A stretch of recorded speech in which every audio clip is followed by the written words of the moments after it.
जति सदस्य हुनुहुन्छ जति समर्थक हुनुहुन्छ त्यसलाई बढाउनका निम्ति हामी आउँछौँ नै। हाम्रो सकभर चाहिँ 165 वटै क्षेत्रमा दौडमा जाने प्लान हो। त्यसमा अभियसली कर्णाली त जानै पर्यो।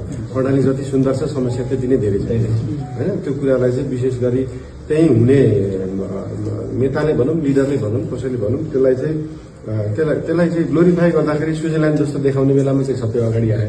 तर समस्या समाधानमा चाहिँ खासै पहल देखिएन। हामी कर्णाली आउँछौँ पनि र कर्णालीको समस्याका ठ्याक्कै समाधान गर्न सकिने कुराहरू मात्रै राख्छौँ हामी। त्यहाँनिर कतिपय कुरा त 50औं वर्षमा समाधान हुन नसक्ने पनि कुरा होला। तर कतिपय कुरा त 1 वर्षमा समाधान हुने विषय होला, 5 वर्षमा समाधान विषय होला, जुन चाहिँ पार्टीगत लडाइँले गर्दाखेरि नभएका समस्याहरू पनि छन् जुन समाधान भएको। त्यस्ता कुराहरू चाहिँ लिएर नै आउँछौँ र सकिन्छ भने रविजी र म दुवैजना आउँछौँ, पालै आउँछौँ, नभए म त आउँछु नै भनेर अहिलेसम्म बसिरहेको छु। हामीलाई चाहिँ त्यस्तो त्यहाँनिर जानलाई त्यहाँ जानु नपरोस् भन्नेमा छैन।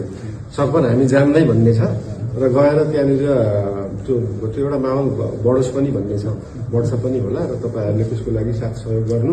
त्यो साथ सहयोग तपाईँहरूले गर्ने आफ्नै लागि हो, त्यो अरू कसैको लागि होइन।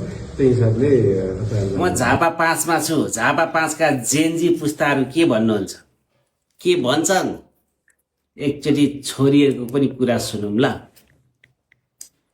करप्सन 0 होस् तर झापा क्षेत्र 5 नम्बरबाट सुरु होस्।